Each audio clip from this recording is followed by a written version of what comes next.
So how do you invoice companies for your freelance client work? First of all, I'm not an accountant. I don't particularly enjoy the account side of the business, although it's really important, obviously, to manage your numbers effectively.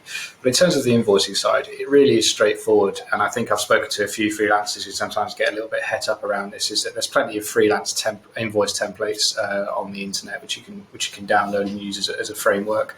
But in essence, obviously, you need to put your company details, which is in essence will be your name, unless you've called the freelance business something other than yourself. The address of where you operate out from. Again, these days you don't need to have a fixed working space. You can maybe have a virtual office, or you can have virtual addresses, that sort of thing, just where you can have a fixed address.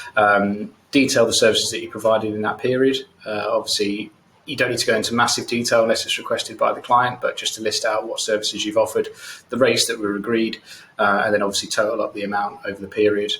You're likely to be invoicing, I would imagine, every month is probably a fair way to do it. If you're billing by projects, it'll be on completion of project, or as I recommend, to bill in advance of projects, certainly with new clients that you've not worked with before, whether it's a deposit or for the full amount of the work. And of course, the payment details you want to provide them to, and depending if you're working internationally, you're going to want to have the international payment details as well as the local kind of account numbers, sort codes, all that sort of things with your banking. Again, depending on the country and the location that you're working from, there may be tax implications. If you've reached the VAT threshold, for example, you're going to need to make sure you have that detailed, the tax number on there and the amount applied to that. But it's really straightforward. Don't overcomplicate it. Get a pretty simple template.